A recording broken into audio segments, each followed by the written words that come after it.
Tipemphere.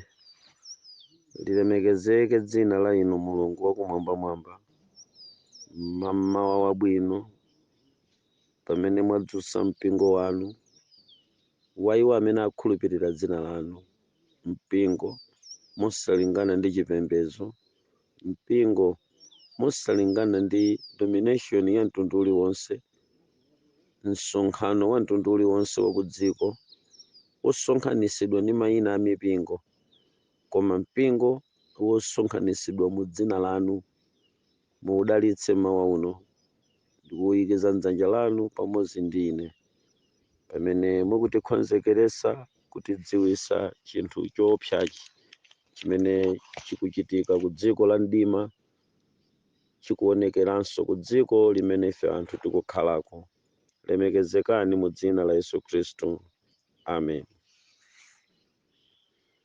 Ndi nthawi yabwino imene Mulungu wakumwamba wakonza kuti inu ndi ine tikathe kutsegulana maso ndi kuziwitsana chinthu chimene chikuchitika.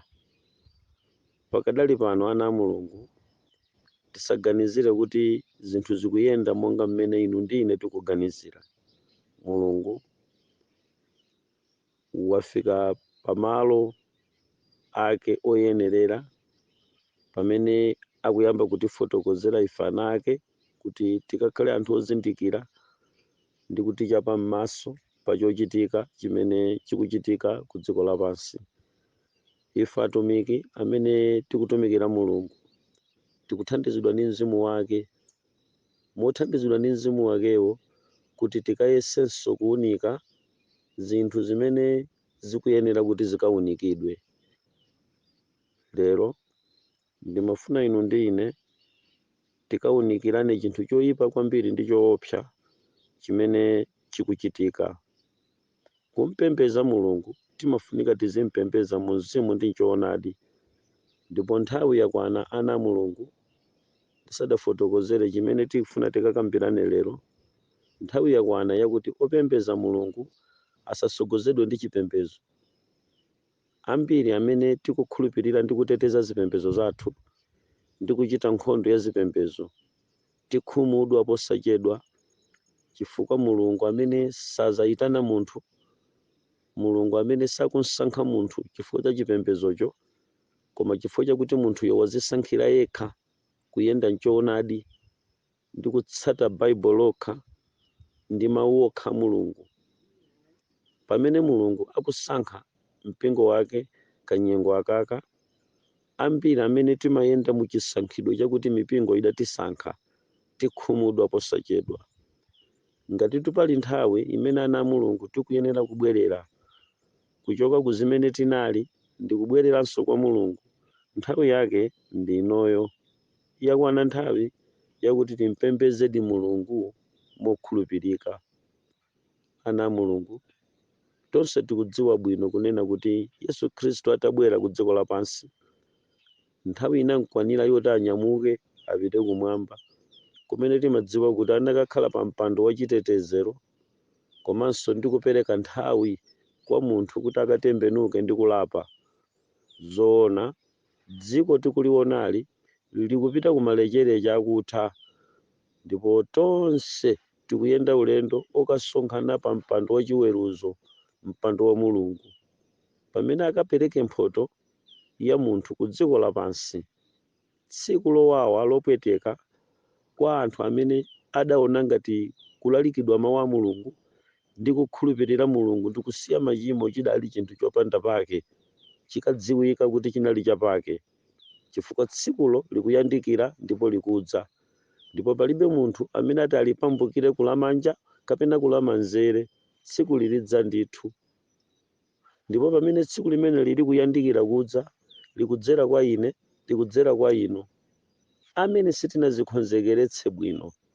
Zoona pa mpando wachiweruzo umene iye uchadakakhala, uthenga ochokera ku mzimu wake pamodzi ndi angelo tikamapemphera, tikamayenda m'mapululumu ndi kufunafuna nkhope ya Mulungu, mauthenga amene ine mtumiki wanu ndikulandira ndiwo nditsimikizira kuti posachedwa pompa lipenga lilira lokwangula dongosolo la ana mulungu ku dziko lapansi pokwatulidwa ndiye iwo okha amene ati achite bwino.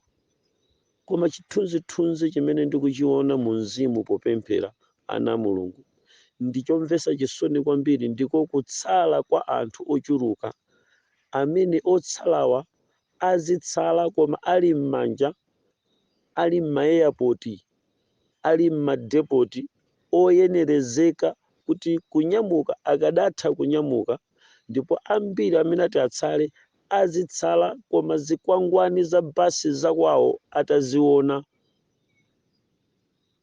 Ambiri amene akuonekera kutsala sakuoneka okhawa akunja amene sadakhalepo pamene pali mawu a mulungu ayi, koma ambiri omvetsa chisoni amene akumakuza chisoni cha ine mtumiki wanu mpemphero mwakuonetsedwa ndi Ambuye, ndiko kutsala kwa anthu amene mkakhalidwe kawo amadzitcha iwowo akhristu opezeka m'magulu mmene mumachitika za mulungu.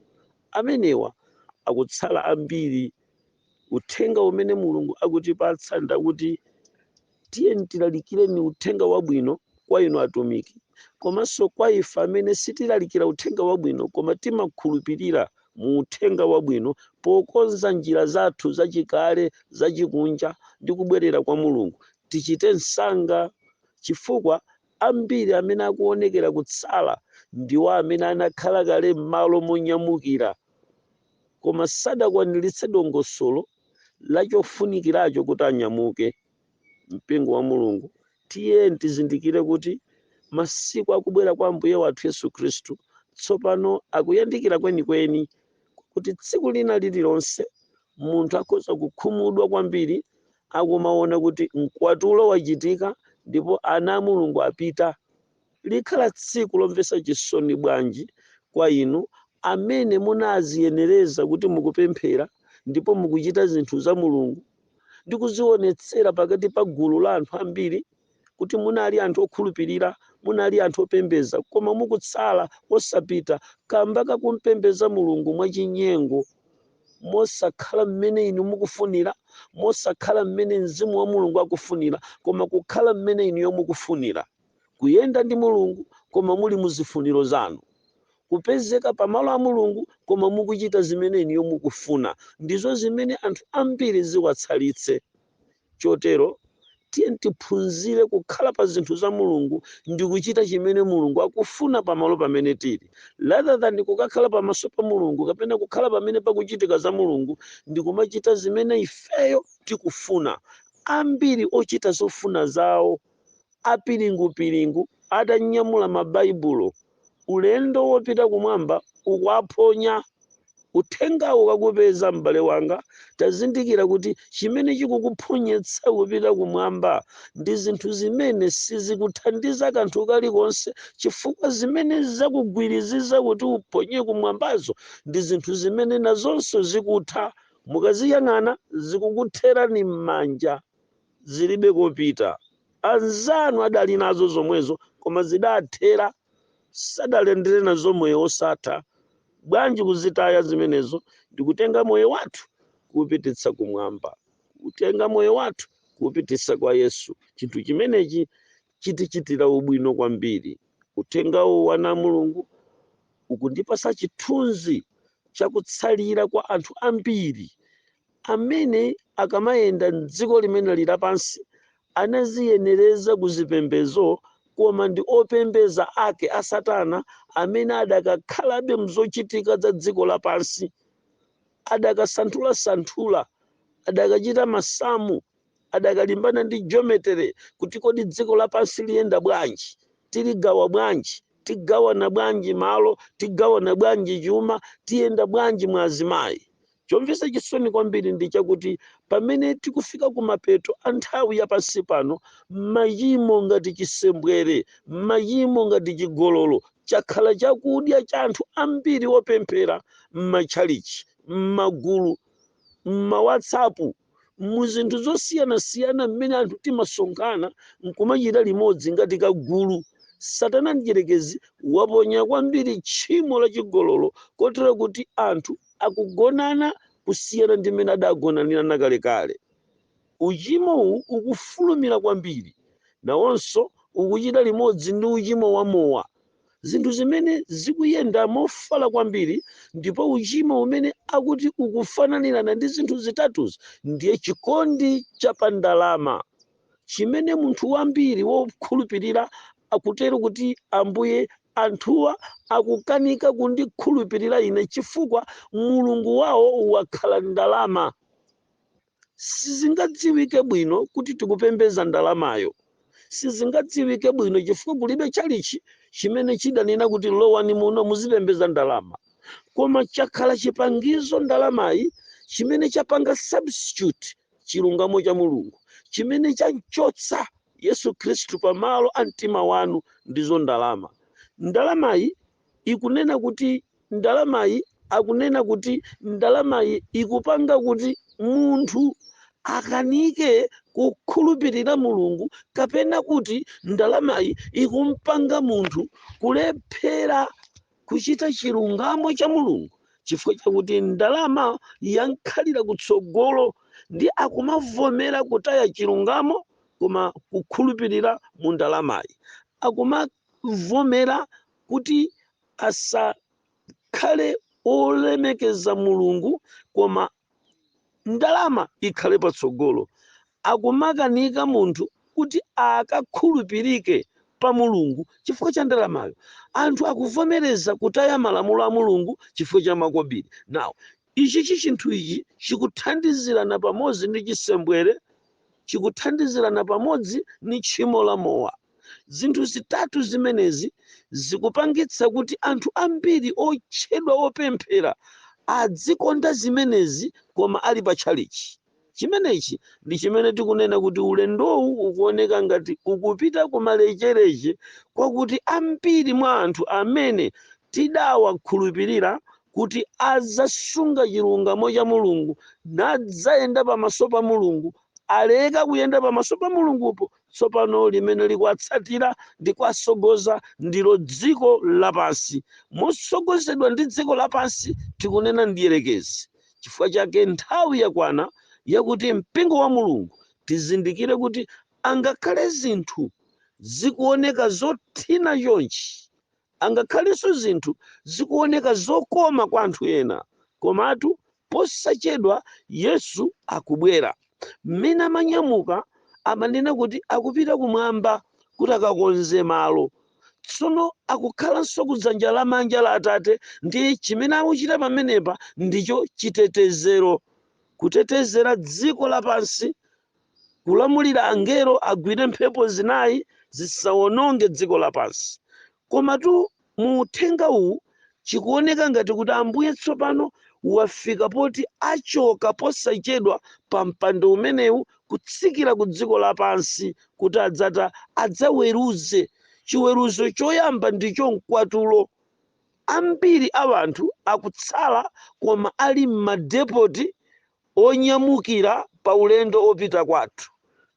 Sizimatanthauza kanthu kunyamuka nkufika pa depoti, koma ngati sunakwere chimene chikukakupititsa kwanu ndi chimozimozi kuti sunanyamuke ulendowo. Mpingo wa mulungu zikuoneka ngati anthu takhutira kwambiri ndi mipingo yathu achilamulo, takhutira mchilamulo. Nawonso mapente akhutira ndi chipente chawo, maperezo bataliyani akhutira ndi chiperezo bataliyani chawo. Ndiye mikangano imene tikulimbana nayo, zinthu zimene tikuziona kuti zikhala mayankho, ndiye kutchukitsa ndi kumveketsa ndi kuteteza zipembedzo zathu. Koma ambiri amene akuchita nkhondo yoyeretsa zipembedzo akukanika kuchita nkhondo yoyeretsa mitima yawo. Ambiri amene tikuchinjiriza atsogoleri a mipingo yathu tikukanika kuchinjiriza choonadi mkati mwa moyo wathu. Ambiri amene tikuteteza ndi kuyeretsa kapena kusesa machalichi athu kuti aoneke amya okonza kuchita zonse amene timatcha kuti koma choonadi chili kwathu, tikukwanitsa kuiteteza mipingo, koma tikulephera kuwina nkhondo yosamalira chikumbumtima chathu, yosamalira moyo wathu weniweniwo umene pobwera Yesu sakutenga chigulucho, koma akutenga iweyo ndi gulu limene lamvomereza iye pa ntchito zakuchita kwa tsiku ndi tsiku mmoyo mwake. Tikuphonyachi ndicho chimene chikatipangitse kulowa kumwamba, tagwirachi ndi chimene chikutiperekeza ku gahena, chimene ndikuchitcha kuti tili pamalo onyamukira koma sitikunyamuka. Yesu pamene akubwera awapeza ambiri ali m'ma airport onyamukira, ndikunena m'mipingo, koma tu mmenemo sadanyamuke chifukwa vanthu akonda kuyeretsa. Tamverani okondedwa, tili nawo anyamata amene timacheza nawo, ndimachita naye chidwi mkulu ameneyo, amandiwuza kuti wagwirapo ntchito ku airport zaka pafupifupi 13 akugwira ntchito ku makampani a ndege, koma iyeyi sadakwereko ndege. Wagwira ntchito 13 years ku kampani za ndege, koma sanakwereko ndege. Ndikuganiza kuti chinthu chimenechi ndi chimene chikuchitikira akhristu ambiri amene akugwira ntchito ku makampani wopita kumwamba, koma kumwambako sadzapita. Akugwira ntchito ku makampani wopita kumwamba, koma sadayamba alandirapo za kumwamba. Akugwira ntchito ku makampani wonena za Mulungu, koma za Mulunguzo sadazilandirepo. Chotero muthenga wanga uwo yambirira mmawa uno ndikungochenjeza mopanda malemba, kuchenjeza mopanda kupita mbali, kuchenjeza mopanda kuzibakira pa malemba osogozedwa pakukonza chipembedzo chathu, koma kungowunikirana poyera ndi kunena kuti ulendowu umene tikupita kumwamba tsopano Mbuye wathu Yesu Khristu amene anabwera ku dziko limene lila pansi kudzafunafuna chotayikacho napita kumwamba, tsopano Yesuja wasala pang'ono kuti akabwere kuti akaweruze dziko limeneli. Kotero kuti inuyo abale ndi alongo, uthenga uwu mmawa uno ukupangeni kuopa Mulungu ndi kuzindikira kuti choonadi cha Mulungu chikufunafuna kuti inu ndi ine tikhale okhulupirika ndi kulowa mu ufumu wa Mulungu. Nditapemphera nawe m'bale amene chikumbumtima chako chikukuwuza kuti ukugwira ntchito ku kampani yopita kumwamba, koma kumwambako sudzapita. Kodi ungandilole kuti ndipemphere nawe pakanthawi kochepaka, amene ukudziwa kuti uli ndi uniform yonse ya ku airport mpaka chidindo cha ndege chili pa mtima pako, koma mu ndegemo sudawulukeko ndi ndegeyi, ndipo ukudziwiratu kuti lerolo patakhala kuti pali ulendo wonyamuka kupita kwa Yesu, ineyo simpita nawo, nditsala ndipemphere nawe.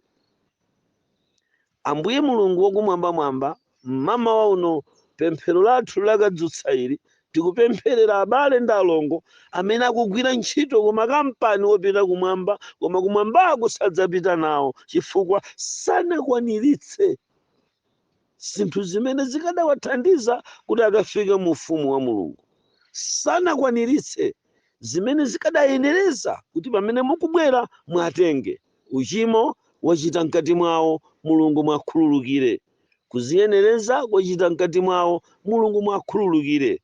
Iwo akayang'ana kutchuka kwa zipembedzo zawo, iwo akayang'ana kutchuka kwa zibusawo, iwo akayang'ana kutchuka kwa zozizo zakutchalichi kwawo, akumamva kuti akunyamuka, koma tumutati mwebwera lero sakwera ndegeyi chifukwa inu simufuna wopita pa airport, koma okwanilisa zipangizo zonse zomuyenereza munthu kunyamuka. Mpingo wa Mulungu, Ambuye Mulungu kumwamba, tithandizeni pa mpingo wathu kutichitira chifundo. Munchitira chifundo msungwana, munchitira chifundo mnyamata, muchitiranso chifundo ine ndatumiki tonse ndi anthu tonse amene timasendera kufupi kwa zimene zikuchitika za Mulungu, koma sitimachita za Mulunguzo. Sitikuchita za inu, tikuchita zathu. Tangokhala nakalata otiyenereza ndi kukhala pamalo pakuti anthu akamaona nkumaona ifeyo.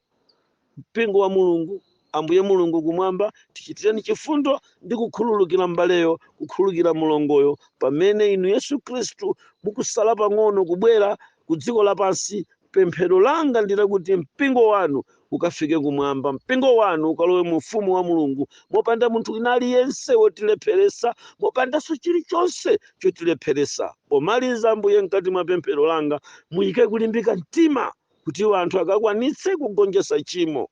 Muyike kulimbika mtima kwa msungwana uyu, kwa mnyamata uyu, kwa abambo ndi amayi awa, kuti mkati mwawo mukhale kulimbika mtima kugonjetsa tchimo, kuti mmene tikuyendera pafupi pakubwera kwanu, anthu anu apite chitsogolo, mmene mizimu ya mitundumitundu ikubuka mdziko kuchita nkhondo ndi anthu anu awa. Yehova nawonso mwapase mphamvu kuti akagonjetse. Mu dzina la Yesu Khristu tikupemphera, amen.